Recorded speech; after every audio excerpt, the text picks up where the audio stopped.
Hi, everybody. Hope everybody's doing well out there at the home and on Facebook. Today, I'm excited to talk to writer, producer, director, and sometimes even an actor, Jerry Zucker, about his life and a new book that's coming out on October 3rd. It's called Surely You Can't Be Serious: The True Story of the Making of the Movie Airplane.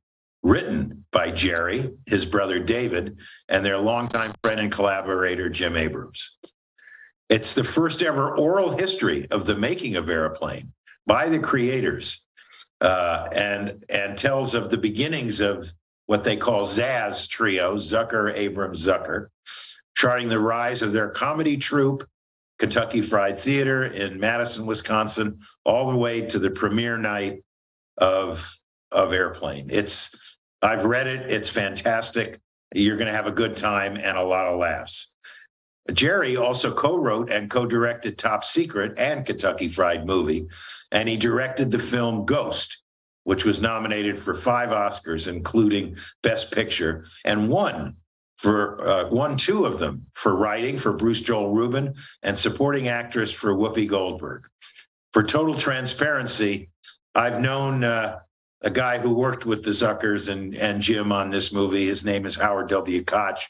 Yes, my father. And he was involved with this one as well as Ghost. So with all of that, Jerry, welcome to our interview. Hi there. Hello, pleasure to be here, Hawk. There you are. Look at this. Look at this. Now, you wouldn't know this famous, successful producer, director, writer, and actor started in Wisconsin. He and his older brother, from what I've read in the book, seem to like comedy. So can you kind of give us a little insight into your upbringing with your parents and what you kids were doing, even at a very young age? Yeah, it was probably in the genes somehow for all of us. But I know that as a kid, you know, our family growing up, they appreciated a good joke. So it was a way to get attention. I mean, I wasn't an athlete. I wasn't a great student. I was short. And so humor, I could get a laugh. So that seemed good. And I guess I was born probably needing a certain amount of attention, and which is not uncommon, I think, with comics. And David and Jim and I, knew each other as kids. We all went to the same high school, and our fathers were actually business partners in real estate at one point. Our sisters were roommates in college. So the families were friends. So we would see each other now and then, and always laugh together. So that was kind of the beginning.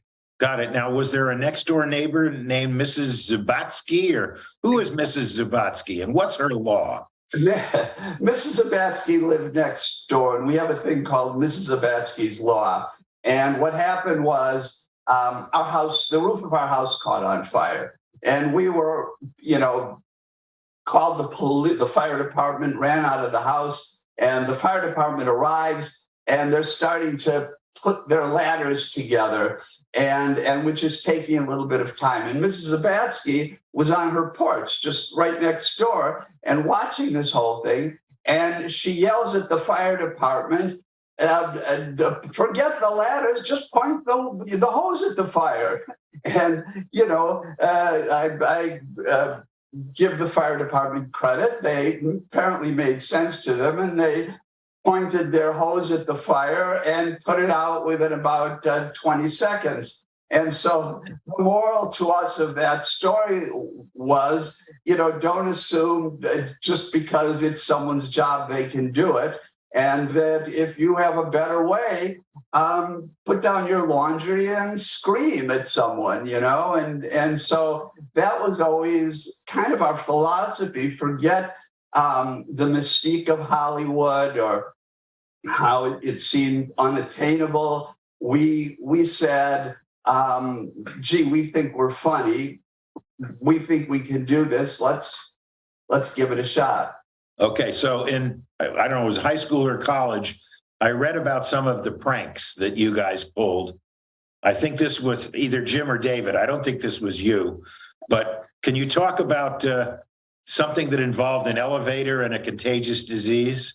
Oh yeah, the three of us actually. Yeah, you used to get when we go into an elevator, one of us would say to the other,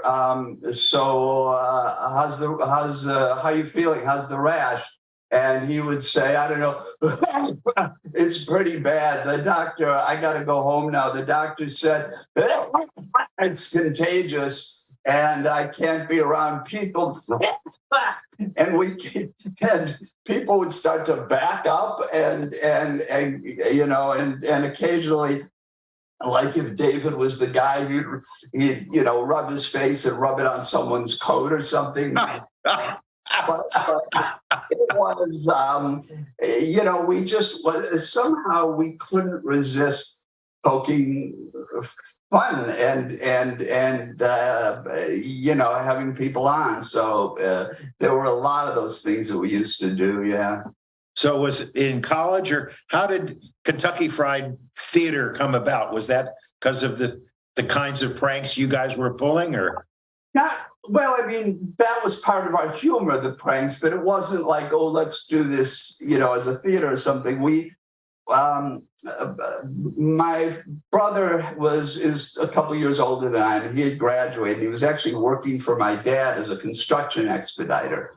And my dad kept telling him, I have this friend who has this videotape equipment, and I think you should borrow it and do industrial videos. Companies need videos to explain how machinery and stuff works.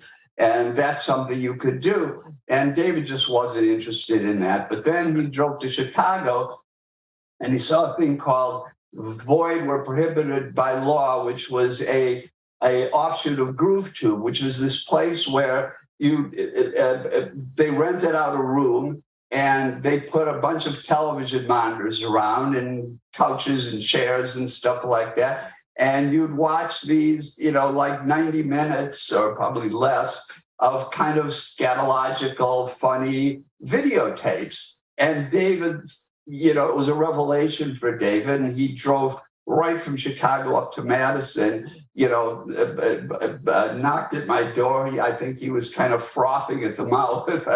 I worried about, we can do this. So we got this equipment, and it just happened to coincide with semester break, I think. And so we were all in Milwaukee and with another fella named Dick Chudnow, who was part of our group at the beginning. And so it was the four of us in our basement with this videotape machine. It was huge and a half-inch reel-to-reel tape, black and white with a huge camera. I mean, it literally was not as good as, nowhere near as good as my iPhone. But to us, it was amazing that we could record bits and jokes and play it back and then try it again, erase it.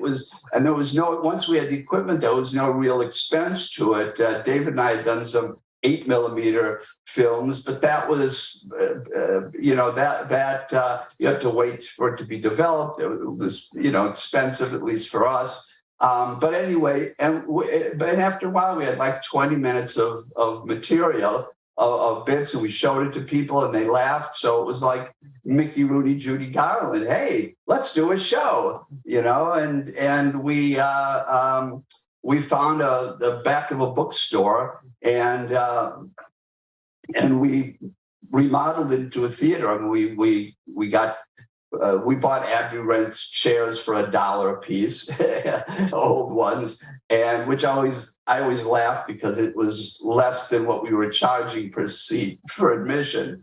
But we and we combined the videotapes with live skits. So we had a live portion of the show and then videotapes. Sometimes we combine them and a little bit of film stuff, and it was anything goes. And that was really the beginning of our careers together. and you had an opening night of Kentucky Fried Theater. How did that go? Well, no, the first night was a disaster. This was before we found the place that we remodeled. We went to Union South, and we had we made the mistake of we listed what we were going to do. We never rehearsed it, and so we realized we were out of stuff, and it had only been like 40 minutes. So what are we going to do? So we said, there'll be a 15-minute intermission, at which point we started to argue about how much money we should refund to these people. But there were two people in the show who were great at improv. So they said, no, let us take it. And they went and did this great improv, which people love. And so we ended up kind of getting out of it without a huge humiliation. But can you remember any of the early sketches, or what were they political in nature? Were they religious? Were they? Give us a sense of what they were. They were actually not. We were definitely apolitical, and it was just at a time at the University of Wisconsin where.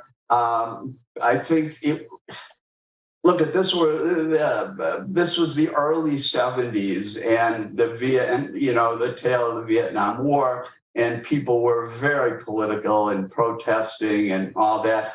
And I just think maybe people were tired of it. I mean, I think they were as tired of the anti-war movement as they were of the war, and so we were kind of a breath of fresh air, but we never really. It was just the way we were. We were satirists. We just didn't have an interest in it. I don't think it was even calculated. But and definitely, if we did something, religious, we were making fun of something, a bit with a priest or something like that. Right.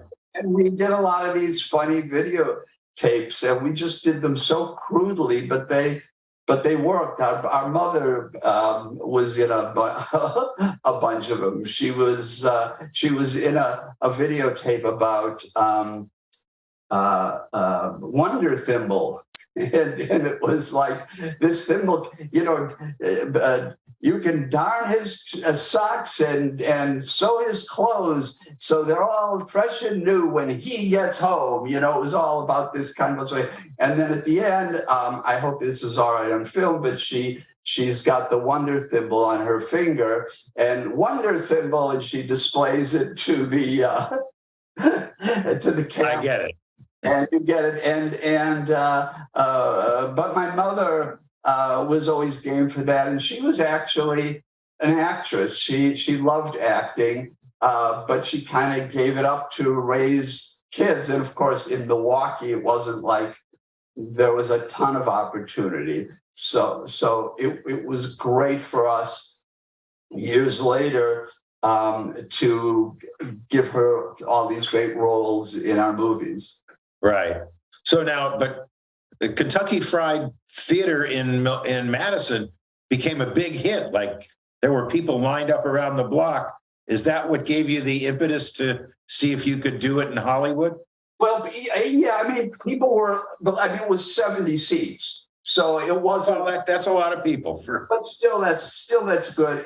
But what really gave us the impetus was people laughing. Not so much, oh, hey, this is a hit. I mean, I'm sure that was part of it, but mostly we kind of thought if we can make people in Madison, Wisconsin laugh, we can make people in Los Angeles laugh, or New York, or wherever, And what happened is, first it was a lark. It was just like, oh yeah, let's do this, let's do that, sure, fine. And then after a while, it started to become, wait a minute, that's not us.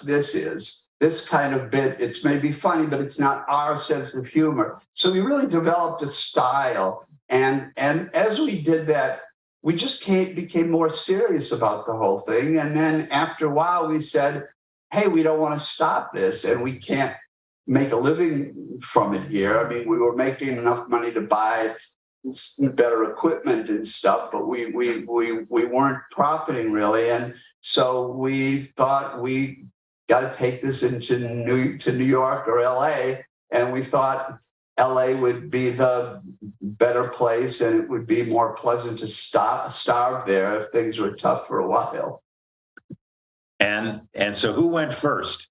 But we all went together. You went together. Well, David went out earlier, but while we were still doing the show, I think there was some holiday break or something, and David and Dick went out to see if we could, the lay of the land. And it turned out that we had a cousin who, with a bunch of other doctors, owned this building that they were no longer using, and they rented to us for very little money. And it was just a huge, big warehouse kind of thing, and we remodeled it into a theater.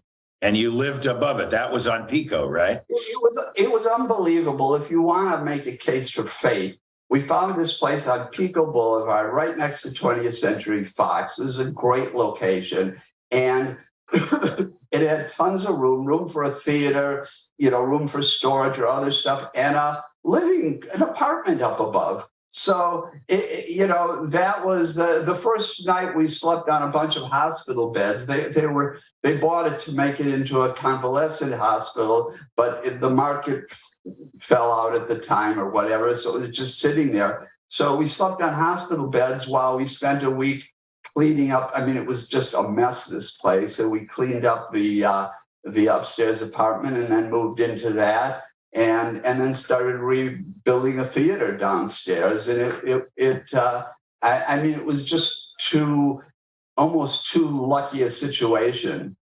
Now, how did you publish? You were gonna. I know you. Was that sign painted? I remember driving past it and being there. Kentucky Fried Theater. It was huge. It's a big sign. Sorry, go ahead. No, I was going to say, you guys, because your family was in the real estate business and new construction, you guys were actually building and hammering and making the stage yourself, right? Right, correct. Everything. It's funny. David knew construction because he had worked for a couple of years as a construction. So he knew how to build walls. For some reason, as a kid, I was fascinated with electrical and plumbing stuff. So I did that and, wired the place. And, we all just worked really hard, pounding and nailing and whatever. The sign that you mentioned, we put up later because we needed publicity, but we couldn't afford to take ads in the Times or whatever. It was just too expensive for us. So what we did is we put up this sign that said, "This is it, Kentucky Fried Theater," and then we put out the word that there was a protest. People and because a lot of people, they were going to take down the sign and put up a park, and that people were protesting because they loved the sign so much. And we actually got coverage. People actually covered that, and then we started to sell out. So it turned out well, and for only the cost of renting the sign for a month. Now, so when you opened Kentucky Fried Theater, was it an instant hit? How did you get going? Well, at first we gave tickets away at UCLA, USC, college campuses. We just gave tickets away to prime the pump, and we had a couple friends who were able to get some press in, and it took a little while, but then as soon as we got our first great review, there was this woman, I don't know if you remember her, Stephanie Edwards on Channel 7. Sure. She was very effervescent and just gave the greatest review about how much fun the show was. And we were in LA, we had like 150 seats. So that was great. And then word of mouth really took it. And it was the four of you, and then I think you had a woman involved. Well, there was a woman named Lisa Davis who came out with us, was in the show in Madison, and came out with us. And then we found Steven Stucker. That's what I was going to say. Explain who Steve, for anybody who saw Airplane, the movie, explain who Steven Stucker is, the funniest people ever. Is the guy, his character name is Johnny, but he's the guy that does all the, there's a Johnny, what can you make out of this? Why, this, I could make a hat or a brooch or a pin or whatever. And the tower, Rapunzel, he's just all this, he's just craziness. And had we not known Steven Stucker, had he not been in the show, I don't think we had ever thought of writing a part like that. But we so loved him. I mean, it's funny because in Madison, there was a guy who we begged to come out, who was a great comic improv guy, and but he played the piano. And so we thought, how great, we'll put the piano right on stage, and he can just go over and play it when we need it, or make it part of the bit, or use it as a prop or whatever. And then he decided not to come with us. And so we ended up, looking for a piano player, and someone, we were with some friends of ours, Arnold Lipsman and David Steinberg, the publicist, at the time he was, now he's a manager, a very successful manager. And we said funny piano player, and they said Steven Stucker, and they just started to howl. And we said, well, all right, let's meet him. So Steven comes in, and you have to understand, we're from Madison, Wisconsin. We're we're liberal and open, but we're still not quite fully immersed in that culture. And he came with these leather hot pants and a shirt open to his navel, with some chains, and he comes striding in, and it's like, uh-oh, hello, oh God, this. And I think we thought, all right, no, this is not our guy. And then he sat down. We had an old piano there, and we uncovered it. This piano was like, we probably bought it for a couple $100 in Madison and brought it with us. But he sat down and he banged out "Take Me to Your Pilot," and by Elton John. And it was just, the piano was levitating. I mean, he was a brilliant piano player, actually soloed with the Cleveland Symphony Orchestra. So he was really brilliant, but he was just outrageous and flamboyant. And we weren't sure. And at first we tried to say, no, Stephen, tone it down, da-da-da-da. And finally we said, okay, we put him in the show. And the first night he was in the show, it just like I could have sent a flare up and no one would have noticed. Everybody was looking at Stephen. And they hung on every word. I mean, he would add libs and stuff, and he was just brilliant. And we kind of realized, okay, he was really, we're not in Wisconsin anymore. And of course we grew to love him. He's a wonderful, wonderful guy, and it was just a pleasure doing the show with him. And then when we started to write Airplane, we thought, well, we've got to put him in. We have to use him, and so we wrote this part. But we actually didn't write many of the punchlines, or actually any of the ones that are in the movie. Now we call Steve and say, okay, here's the setup, what kind of plane is it? And so this was over the phone, with the speakerphone, and Steve says, oh, it's a big white one with a red stripe. It looks like a Tylenol box, we couldn't have written this stuff. I mean, that's Steven, and so it was, but it was a wonderful add to the movie. So a great story, and I loved him in it. There's a story about, now that you're drinking some water, Sparklets bottles, those big Sparklets bottles. Can you tell us that story? Well, Stephen was, as you can imagine, I don't think his parents ever came out to see him. I think they couldn't accept his sexuality. Really, was it Ohio? I think, but anyway, Cleveland. Sorry, Cleveland. And well, Cleveland is in Ohio, so I guess that's not far off. Anyway, so you know, he had his, he could get high strung, he could get himself. And one night, the show, I think there was a group of dentists or something, and they were loving the show, but you know, I think they wanted to get in the spirit. Steve had somehow attached some balloons to the piano, and they put some shaving cream. I don't know why they had shaving cream at the show, or whipped cream or something, and they put it on his balloon, and he just, I don't know why, it just set him off. And it happened toward the end of the show, I think, and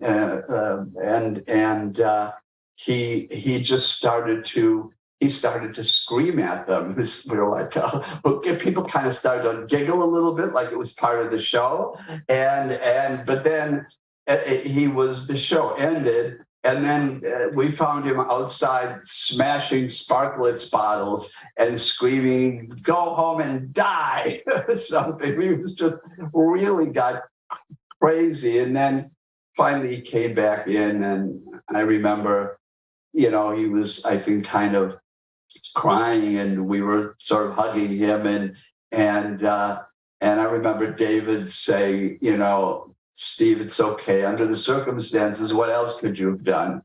You know, or whatever, you know, we understand." But that was, we always referred to as the night of the Sparklets bottles. Yes.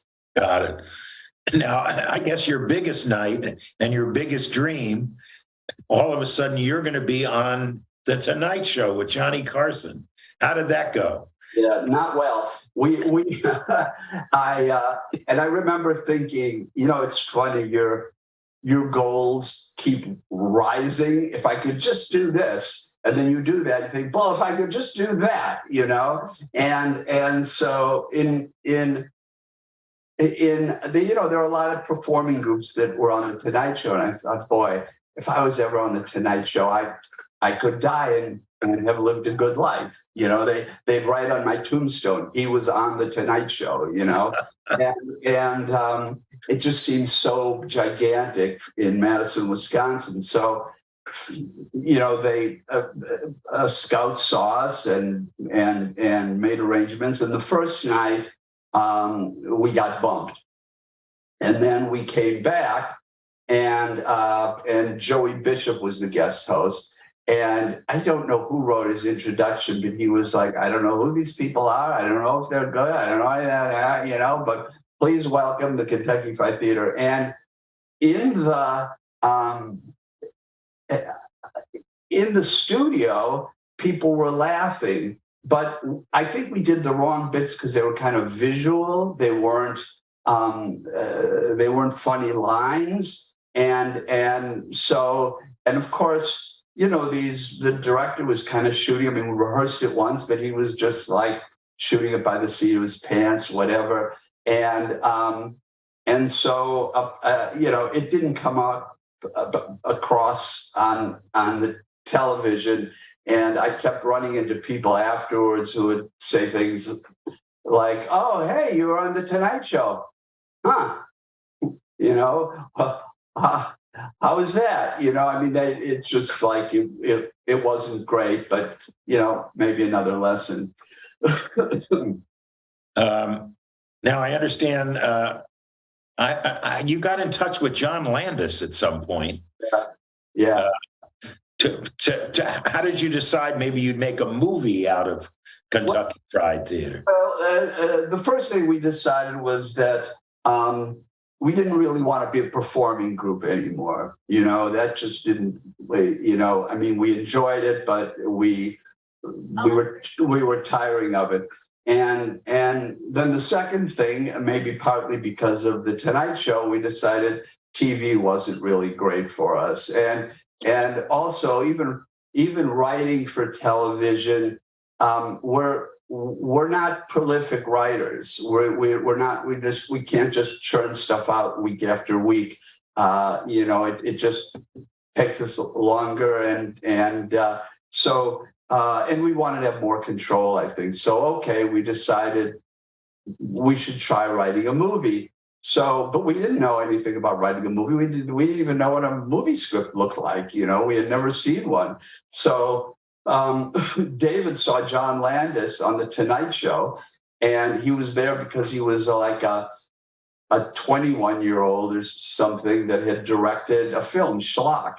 And so David called the distributor. He thought, gee, this guy's at least young enough. Maybe he'll talk to us. And so he got the Landis's phone number from the distributor, and he called John. Of course, the first thing John said was, "How did you get my number?" And he said, "Well, the distributor gave it to me." What?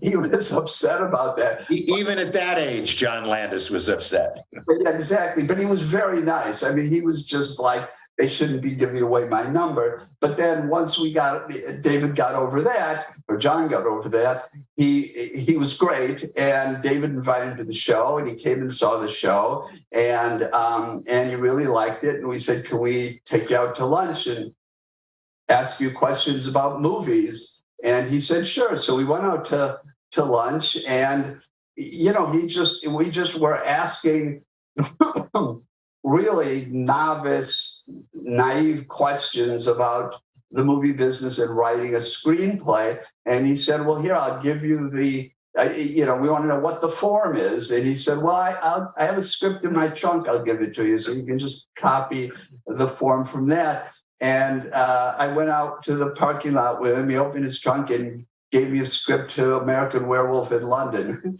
And terrific movie. Yeah, great film. And so now we had that, and then we started writing. And we wrote. Actually, the first thing we wrote was a very primitive form of airplane. So I should back up and say, when we were doing the show, in order to come up with bits for our videotapes, we'd watch commercials a lot, because we'd be spoofing commercials. And sometimes the corniest, best ones were actually the ones on late night television that came on at 3 a.m. in the morning.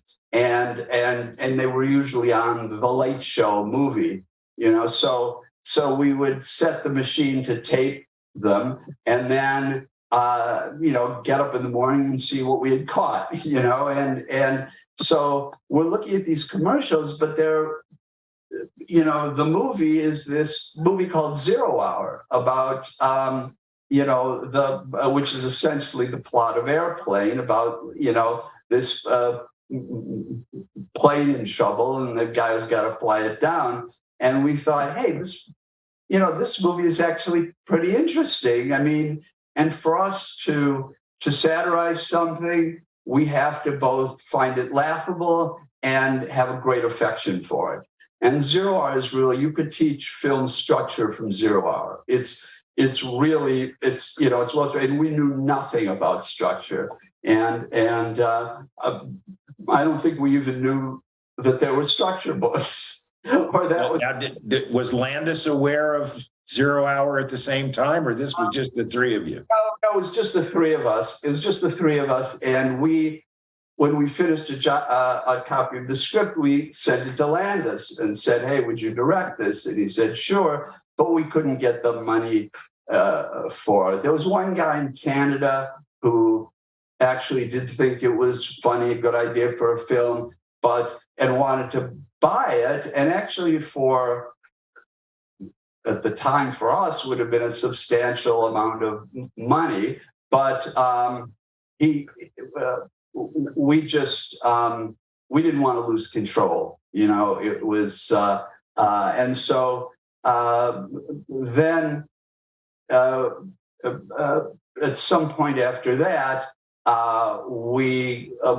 Ken Shapiro, the same guy that kind of gave us our start, because he did GrooveTube, and we had never met him, but he made Groove Tube as a movie. And we said, hey, we can make Kentucky Fried Theater as a movie. So then that started.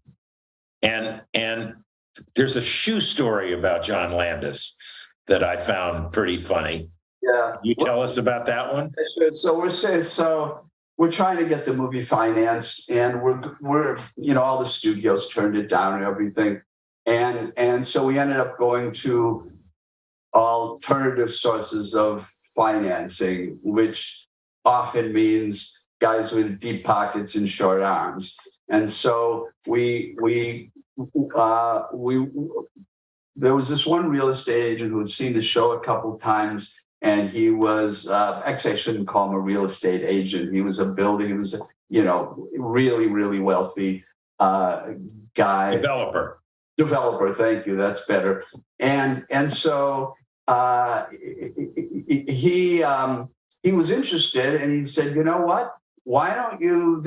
He asked us to come up with a budget, which was I think $650,000 to make the whole movie. He said, well, that's too much for me, but maybe how about making? Sorry. Okay.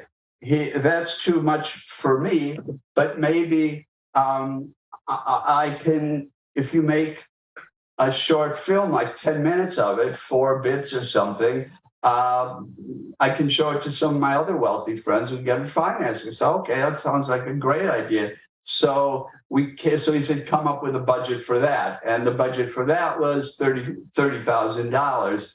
And he's, hemming and hawing and thinking about maybe we sent him the budget in advance. I don't know. But so we have this meeting, and he's like, well, I talked to my agent, and I'm not sure that. And so John goes and writes on his shoe, this guy's a schmuck. And I'm sitting, John is here, and I'm sitting, here. And so he points it to me, and I can see it says, this guy's a schmuck. And of course I didn't react to it. And this guy looks over at us, and he says, what's he writing? This guy's a schmuck? I mean, unbelievably psychic or something, I guess. But and we just kind of went, but the upshot of that was, he turned it down, but we said, you know what? We think we just thought it was a great idea. Let's do it ourselves. And we've pooled in our money, and our parents contributed, and we made the 10 minutes. And then it got made. And then we took it to all the studios, and they still turned it down. But we knew this guy, Kim Jorgensen, from our high school. Again, he went to high school, and he's the guy that started repertory film theaters like the New Art and the Venice, one in Venice, and others, and Landmark Theaters was his. And because he owned the New Art, we said, we just want to show this 10 minutes at your theater in front of an audience. Can we do that before one of your films? He said, sure, but come on over and show it to me first. So he came over, he looked at it, he loved it. And he started asking questions. Where have you taken this? What have you done? And he said, I can get you the financing for this. He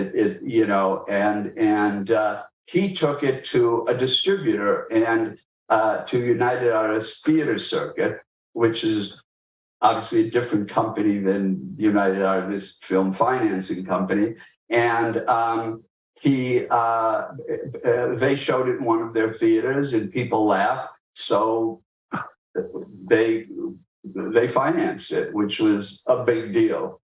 And it became a hit movie. Yeah, it was a hit. Not huge, but it was. The greatest thing about it was that we ended up making enough money from it that we could stop doing the theater and just get back to writing Airplane.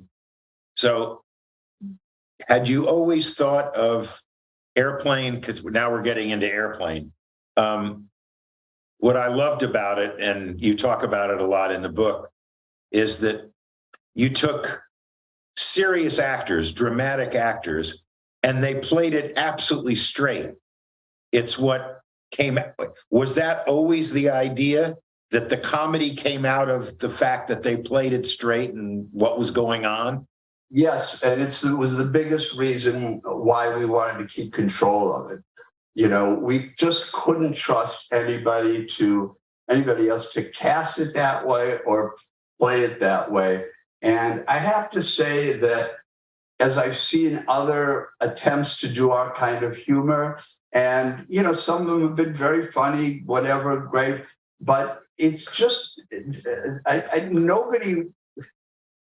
You know, when you're doing a comedy, it's just hard to be on the set and resist people being funny, you know, and it's just, but we had been doing this kind of humor and writing it. And of course, we had seen both, you know, not only 0 Hour, but every other flying movie that we could watch, and a lot of other dramas. And we just, in our minds, it was so engraved, this idea of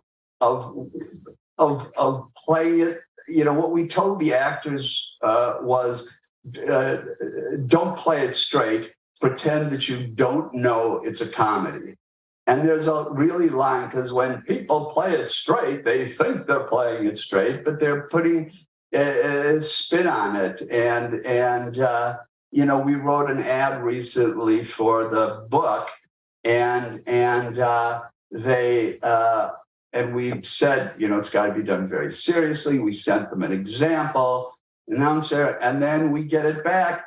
And still, the guy can't refuse. He does do it a very serious, deep tone, but then at the end, he goes up in his cadence. You know, he can't resist, because someone told him this is a comedy. You know, and he wants to be, and everybody wants to be in on it. So it's, and I don't think anybody realized until they saw the first day of dailies what we were doing. I mean, we got a call from a lot of calls from Paramount after the first day of dailies saying, "Oh, now we get it." All right, well, let's back up a second, because even though you had written the script, now you got an option, or you got the rights to 0 Hour, which was made by which studio? Do you remember?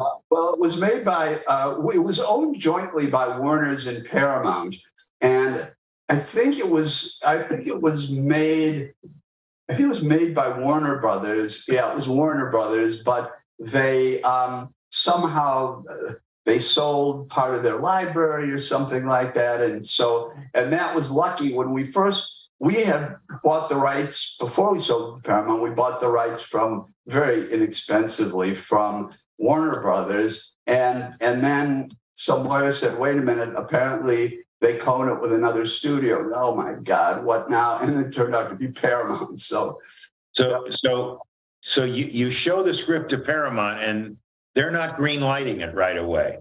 You have to deal with Katzenberg and Eisner, and how did that go? Well, I mean, looking at it at the end, Paramount was great. I mean, we were so lucky in so many ways to end up there. Also, everyone else turned it down. It was not like, you know, we chose Paramount over 3 other studios, you know. And Eisner got it. We're all, and you can see in the book how grateful we are to Michael, and Jeffrey too, but Michael was running the studio, and he was the guy that said, I think this is going to be a funny. At the time, was it AIP, or there was one other company that you had to make a decision? That's true. There was first of all, AIP was interested, but then there was this guy there, and we thought, okay, great. And they were letting us direct. And so we were going to go there. And then we have a meeting with this guy, Jerry Hinshaw, who was running the place. And we started to talk about casting. And when we pitched it to them and stuff, we told them about it. But it was unbelievable. He just said, excuse me, but I'll decide the casting. I'll decide the costumes. I'll decide the set, it's just everything, And so we just kind of, oh, well, okay, thank you. And that was it. We had our lawyer just get us out of the deal. And, okay, so now you're back at Paramount. And well, now I think that I may be wrong. That may have been before. I can't remember. That was before Paramount or after. But AFCO Embassy, Bob Raby was also very interested. Love Bob Raby. He's great. Sweetest man, great guy. Wonderful, wonderful guy. But they didn't have the money right away, but he loved it and wanted to do it. And so this whole back and forth thing, and Paramount was, wanted to do it. They were, they even put an executive who was helping us with the script and stuff, Tom Perry, on the show, but they weren't making the deal. And one of the reasons was they weren't really. They wanted someone else to direct it. They kept coming up with names. How about this guy? How about that guy? And we kept saying no. And then there was a time where Raby calls and says, we have the money or something like that, and we'll do it. And so we decided, okay, we're going to go there, but we have to call Jeff Katzenberg first and just let him know.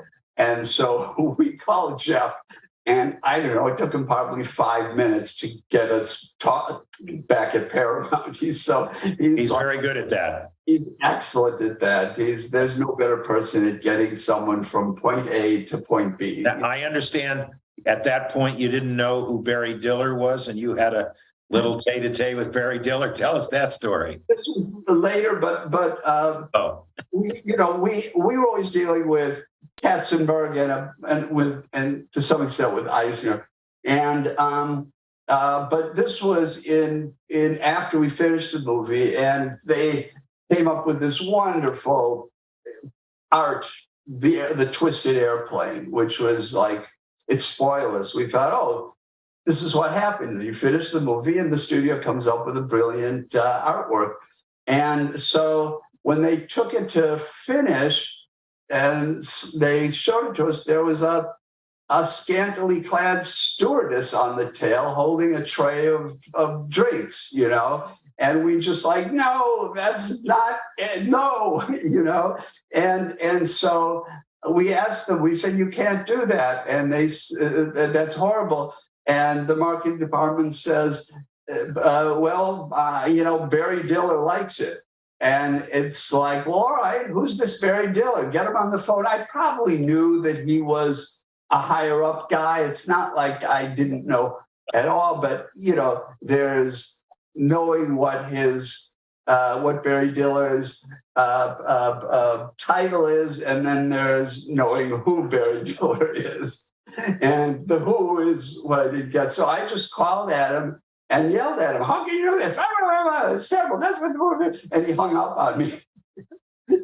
and I said, and then Katzenberg later called me and said, look, Barry is sorry he hung up on you, but he's being very nice. But the upshot of it all was the stewardess disappeared from the tail of the airplane.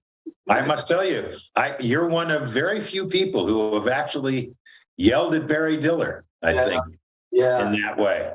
So now, okay, so finally you're going to get a green light, but they tell you there's two terms that I remember. One was you can have 2 weeks to direct this movie, but if we're not happy in the first 2 weeks, we can fire you.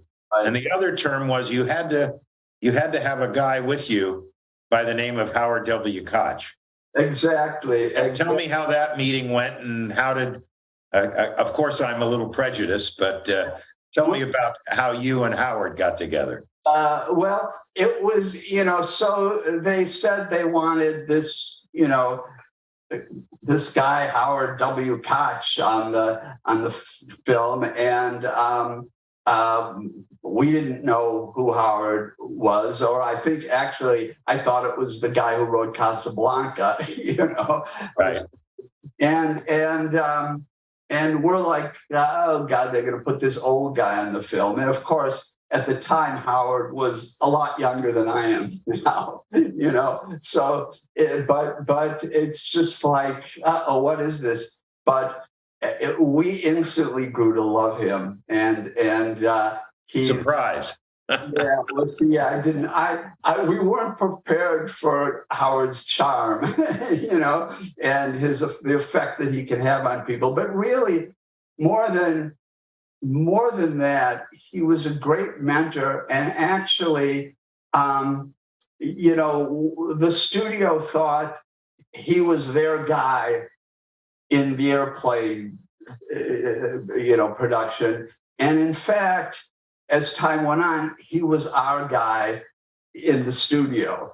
And we got along well. I mean, we're three nice Jewish boys, and so, we just were, and it was so much fun walking around with him, rocking on the lot. And I mean, just the idea that he knew everyone and everything. I couldn't believe he'd walk onto any lot.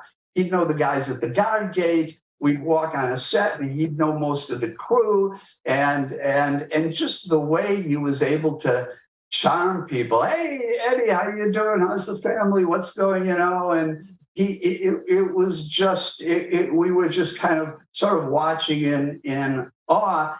And it's like the studio, one of the things that the studio wanted, they said, okay, you can cast Stack, Bridges, Graves, or at least those type guys. We hadn't cast them yet, but we want to fill it with comedy cameos, with guys from, our shows on the lot and, Robin Williams, Laverne and Shirley, kind of whatever. And we was like, oh God, no. And so as we would go to some of these people because we had to, and Howard knew that we hated that and he got it. And so he would talk to these agents and he would say, look, between you and me, you don't want your client in this film. Let me be honest with you, And so all these people turned it down. It was just great, except for Jimmy Walker, and he's the only, and he's fine. He does a great job in the film, and it's not a problem. But what did he say to the agent of Ethel Merman? Well, that was also helpful. And I don't know if he talked to the agent or Ethel herself, because Howard knew Ethel. And by the way, he was super helpful he gave us a little bit, he gave us credibility, because we were just these kids, our first film, three of us. And like a good example is Peter Graves. And Peter Graves, when he first read the script, threw it across the room and said, this is the worst piece of trash I've ever read. He really hated it. I think his family kind of got it and wanted him to do it. But Howard called, he said, come on, why don't you come in and meet the guys? I mean, Howard could do this. He could call people directly. And so Peter said, okay. And he came in, and I guess, we weren't the drugged out, zombies that he thought maybe we were or something, that we were, nice boys and we had a vision for the movie. And so he said, and I think, again, with the encouragement of his family, he said, oh, okay, I'll do it, and he brought Stack in, and there was others too that, but who turned it down, like Jack Webb, we were interested in, and we met with him, but, all around his conference table at the Paramount, and it just, being on the lot in that office with Howard, it just gave us credibility.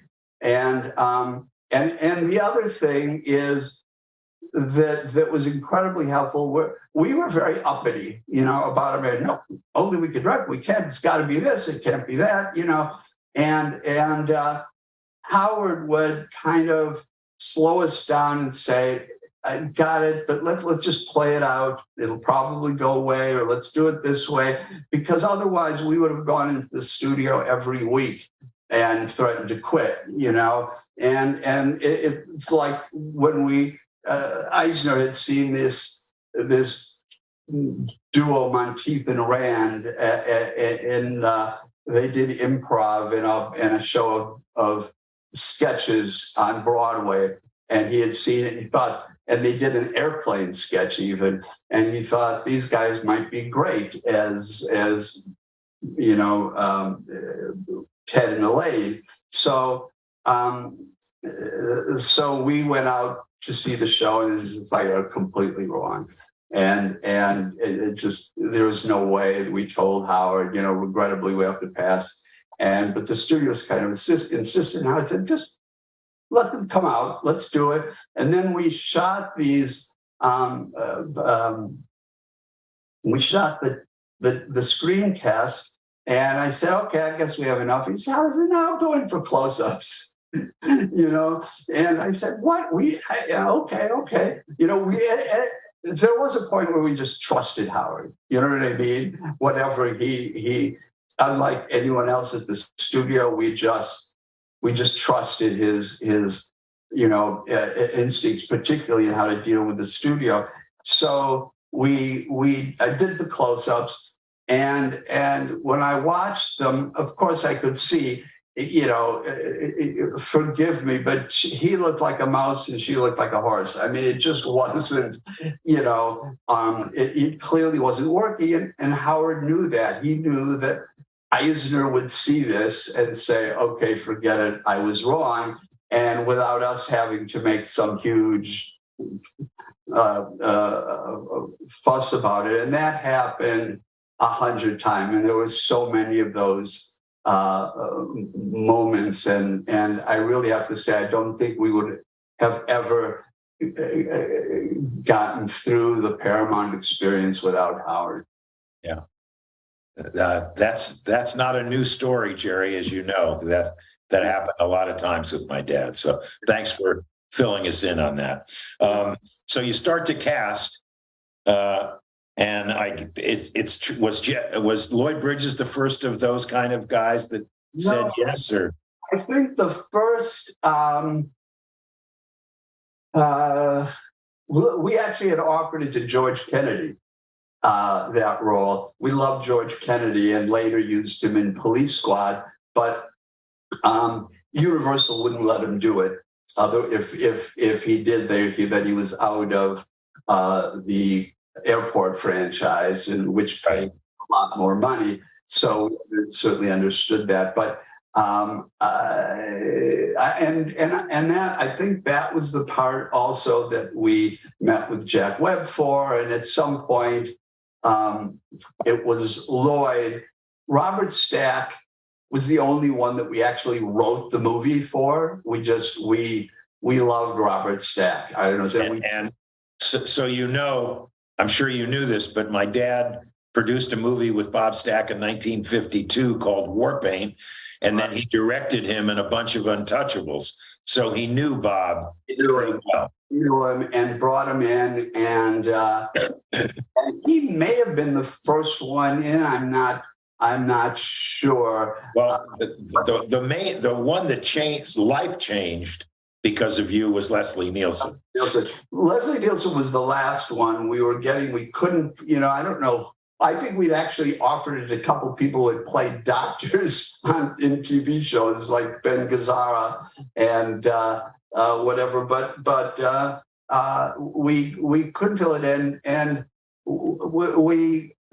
I don't know if someone showed us a photo or something, or we were looking at old Universal people, and this is before the internet, of course, and we saw Leslie Nielsen, and none of us even remembered his name, but we remembered the face, because he's been in 100 episodic television shows and a lot of movies and stuff. And hey, this guy was Leslie Nielsen. Yeah, he'd be great. And when we went to the casting director and said, okay, we want to cast Leslie Nielsen, he was like outraged. Leslie Nielsen, he's the guy you go to the night before, you know? But we thought he'd be great. But we had no idea how funny he actually was and what a genuine. For those of you who don't remember, and I'm sure a lot of you will watch the movie after this interview, he played Captain Rumack, and one of my favorite Dr. Rumack. Dr. Rumack, and one of my favorite lines was, "Captain, how soon can we land?" And Captain Over says, "I can't tell." And he says, "You can tell me, I'm a doctor." He says, No, I mean, I'm just not sure. Can't you take a guess? Well, not for another 2 hours. You can't take a guess for another 2 hours? I mean, it was that kind of absolute insanity. And again, my favorite of his is your Pinocchio gag, where, I mean, tell us about, where did that come from? Where he has to say, what was it? He says, "Now I have to tell you the truth." Yeah, I think probably that was in 0 Hour, not the Pinocchio nose, obviously, but the doctor telling the passengers, one of the passengers has experience and is flying the plane and da da da da. And I don't even remember actually, but we would do a lot of this where we would watch an old movie and someone would say, "Hey, stop. What if," and they'd put in the line or the visual gag, and his nose grows. And it's funny, they made a cool prosthetic that actually moved a couple inches, to start with. But then at the end, it was just, he was facing to the side and there was a broomstick. It was just some freaking broomstick that was painted flesh colored that we moved out. Was the crew laughing all the time? Because I love what you say in the book. You talk about your special effects guy and all the ideas that he always came up with. Yeah. It was. Where's the crew? Did you have to do a second take because the crew laughed, or was it rehearsal, or what? They get it out during rehearsal, and we were always very serious about it. I mean, we would obviously, a great take, we'd be in front of the monitor and we'd sometimes laugh, but we were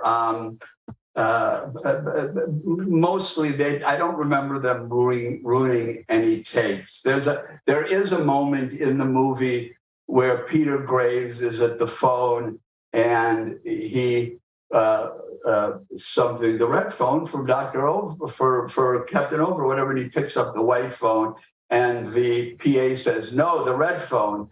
And you can hear the script supervisor laugh. It's just a little.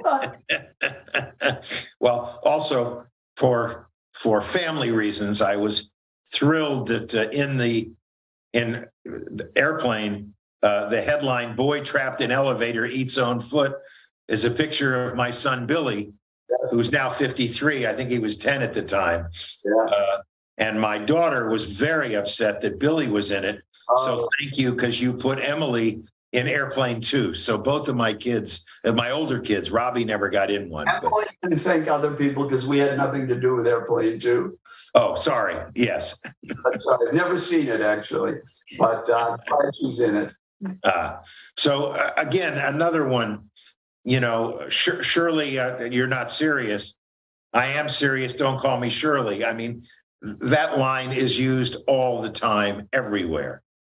You have so many airplane idioms that are used for 43 years now.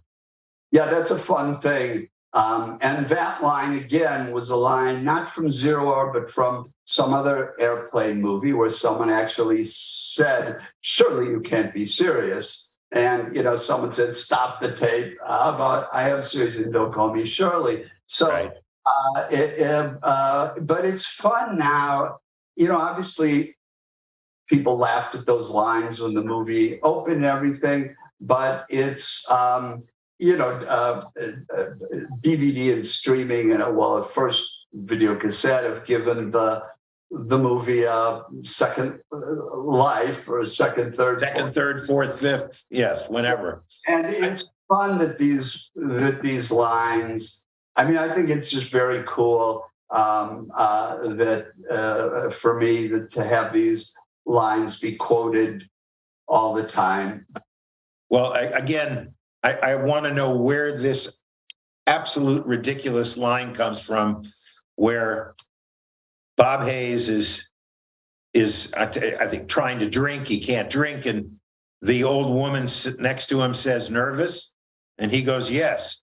And she says, "First time?" And he says, "No, I've been nervous a lot of times."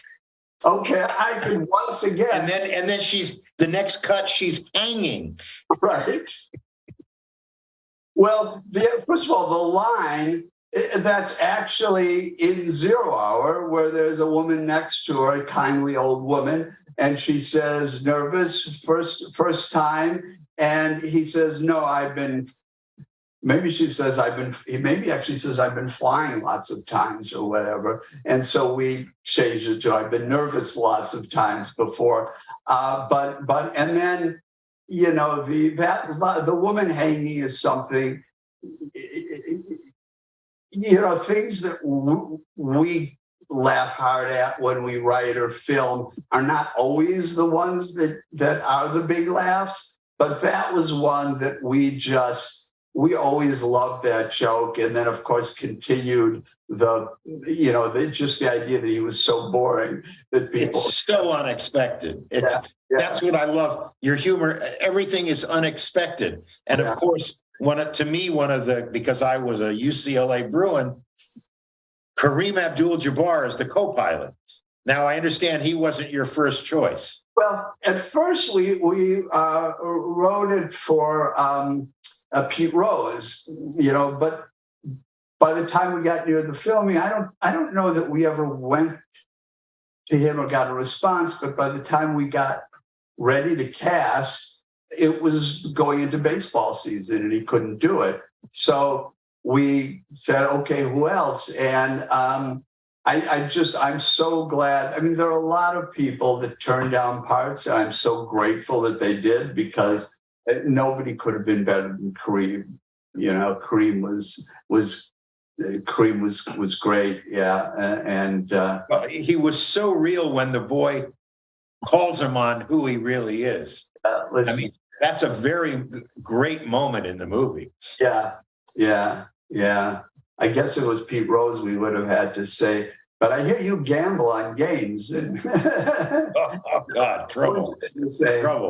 Also in the cockpit, now in 0 Hour, it was different than what I guess Peter Graves asks the young boy.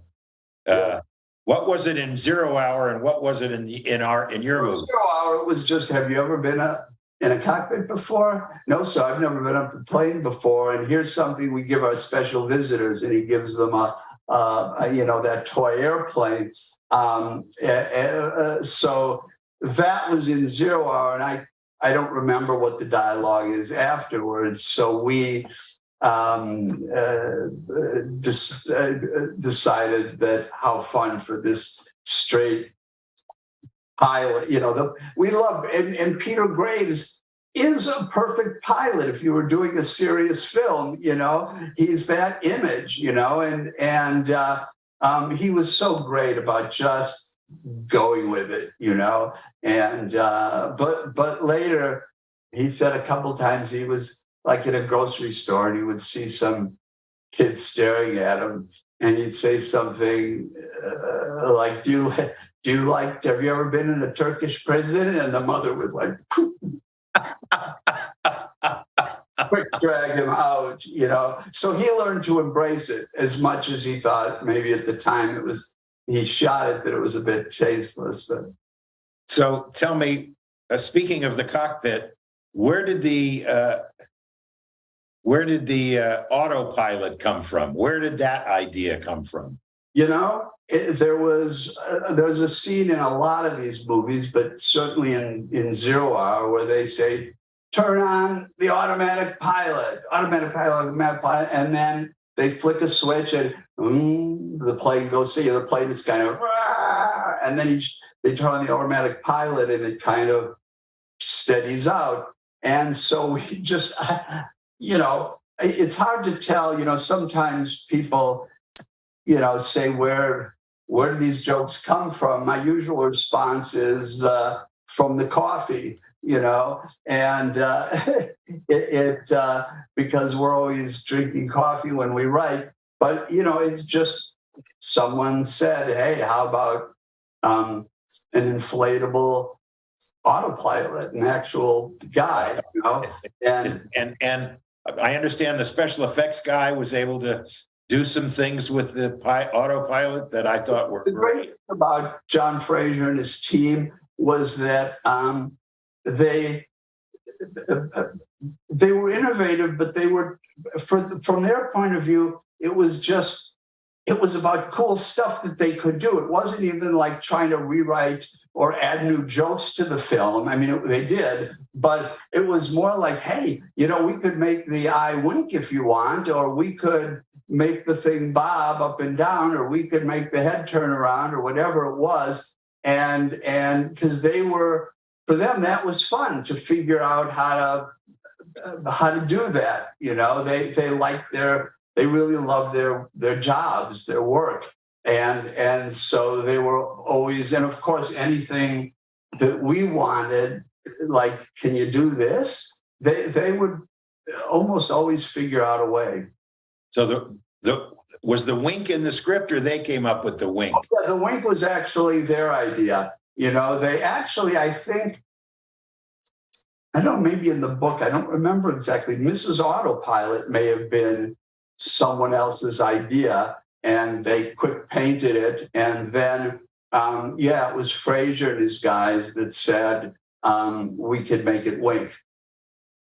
Well, now music played a big part in the movie. And of course, you got to work with the great Elmer Bernstein. Yeah. I mean, magnificence. Dun, dun, da, da, dun, da, da, da, da. Yeah. He's brilliant, obviously. I mean, and he also, he got what we were doing. I mean, we kind of sat down with him and said, okay, forget that Magnificent Seven junk. We need a great B score, and he got that he was doing a score that he would be ashamed to do for a serious movie, bum bum bum bum bum bum, it was overly dramatic, and it was great. The other thing about Elmer that was wonderful was he, even with without music, without any effects, he would watch the movie and just cackle. He just loved the sense of humor. And every time, again and again, he'd just cackle, and it kind of made us feel like, oh, great! It actually is funny, because those early, you have dailies, but that's the studio, and actually we see dailies ourselves, not with the studio, but maybe people say nice things, but that's your most vulnerable time, when you're putting it together and you've seen it 1,000 times and you're just not sure, is it really funny? And so to have someone else who's laughing is great. Right. Well, I mean, I watched it again after reading your book. I had to watch it. Not that I hadn't seen it a million times around 1980, but just, it always slays me that the humor, the little boy who's reading Nun's life and the nun who's reading Boy's life. Just, you don't have to say anything. Just cut. Oh my God. Yeah. It's much, what we like to do as much as possible is, although maybe that's not quite the example, but we'd like to let the audience discover things and then move away. It's like when we cut to the the plane is shaking and we cut back to Leslie, and he says, "What the hell is going on up there?" But he's the woman. There's a woman in stirrups, and we just see her legs, and he's got this, But we don't pan to it or do a close up of it or whatever. We just, and then boom, we're away from it. Just don't linger on anything. And a lot of times we do jokes in the background. If people find them, great. And if they don't, yeah. But I think audiences actually enjoy when you give them credit for finding things and not making it so obvious. Even the end credits. Yeah. You even have jokes during the end credits. Well, for he's a jolly good fellow. Nothing is sacred. That's the thing. When we're doing a satire, it's not like, okay, the film is over, now we have to do these, the serious credits. Yeah. The only thing I think we got flack for was at the end the whole thing about the not copying it. This is the copyright. The copyright thing, and anyone who violates this copyright will be prosecuted for the full extent of the law. And then it says, "So there," and they were pissed. The MPAA. I think, but we're trying hard. We put this on to protect our movies, and you're making fun of it. But now you. Was this is the first time ever that 3 people wanted credit or should have credit as director?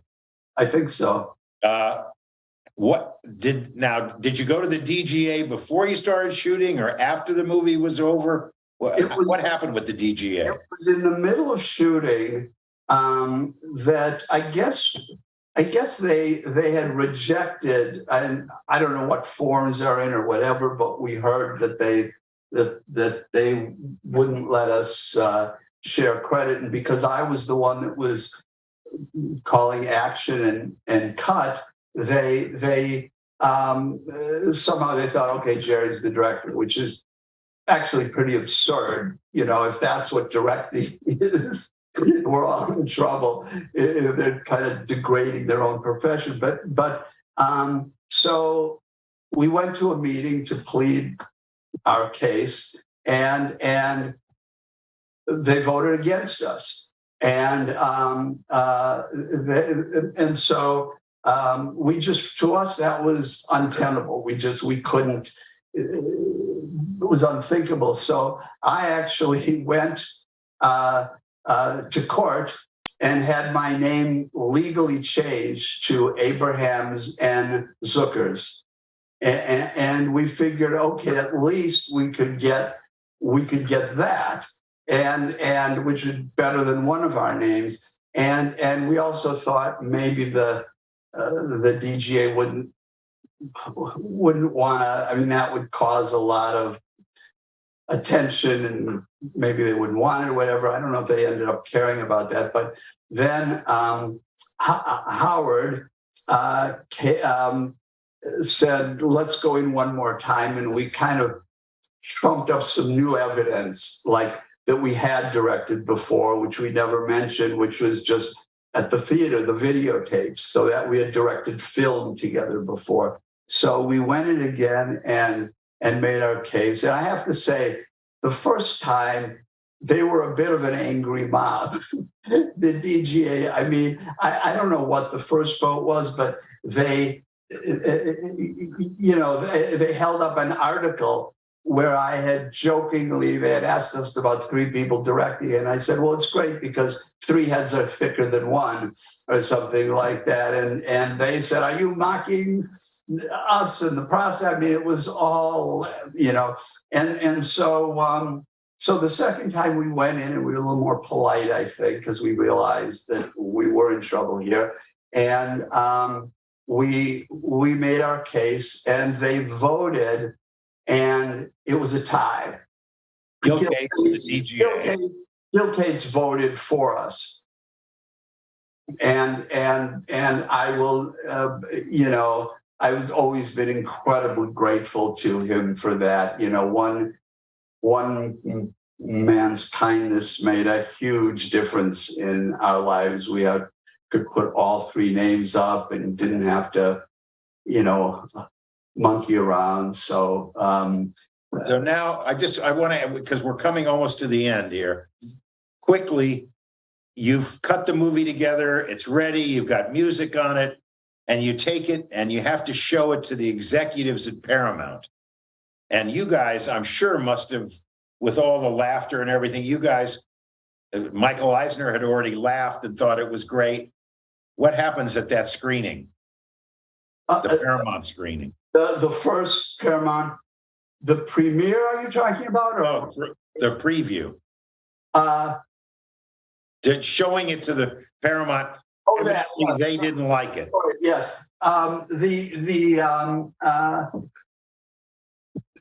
It was a disaster. First of all, they didn't. We said you have to recruit an audience. You can't just show it to the executives. And they recruited an audience, but whoever was responsible for that just didn't get enough people, and so they pulled people off the line waiting for tickets for Laverne and Shirley. Said, "You want to see a movie?" And they had no idea what they were watching. So it was a disaster. There was literally one guy who got it and was laughing, and we ended up doing the whole next edit of the movie to one guy's laughter, I think. Then you took it up to University of California, Davis. Yeah, and then it was huge. We had the right audience. We had kids, young people. They knew what they were getting into, and they just they loved it. And talk about we're now at the premiere. How'd the premiere go? Well, the premiere was interesting because they show reel 1, 2, 3, and then 5. And they skipped reel 4 for some reason. And, Jim always says, he had a few drinks because he gets nervous before these things. And he was watching and thinking, boy, this movie is really rolling along. And we thought we had pacing problems. And David is watching it and said, okay, at least we have an excuse if people hated it. It's not our fault. They show the reels out of order or whatever. And I ran up to the projection booth and just screamed at the guy. If you've ever seen Hardcore, George C. Scott runs up the projector and says, take it off. And that was me, Stephen, the guy saying, no, it's the right reel. I said, no, it isn't. And finally, I guess it's not. And he puts the right reel on, and we got moving. The only thing was at the beginning of the 5th reel is the shit hitting the fan gag.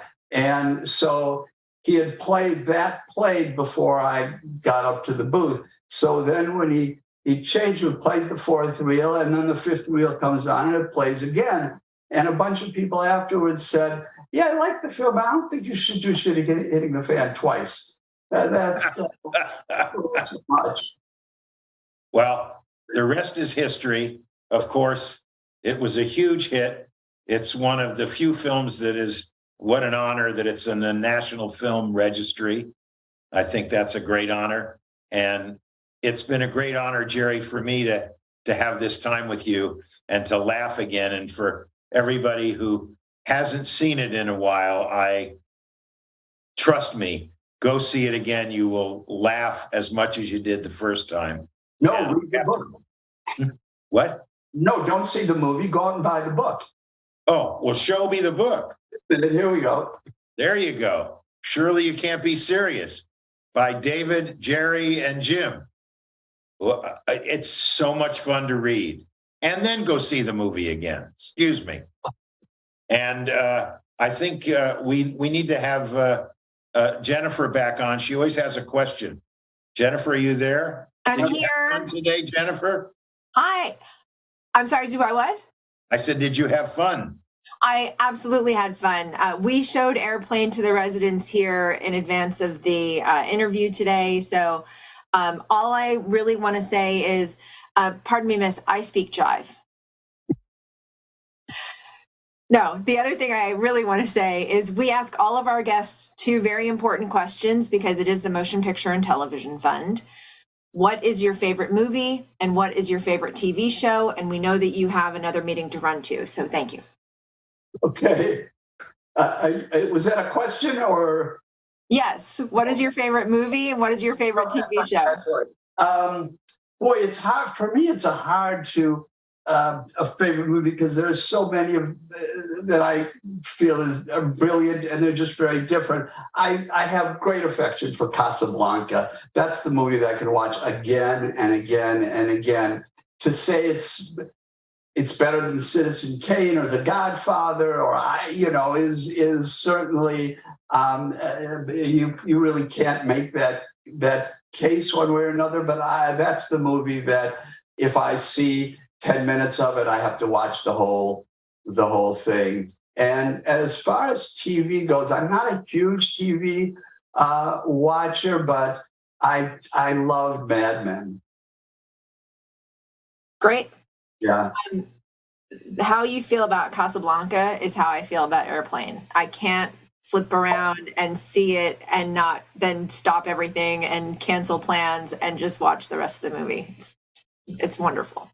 Jerry, I can't thank you enough. This was really fun, and I hope you enjoyed yourself. I did. This was great. We're going to do this every Tuesday, right? Yeah, right. Actually, next Tuesday, a man you didn't put in Airplane, Ed Begley Jr. is going to be on with us. Say hello for me. I will.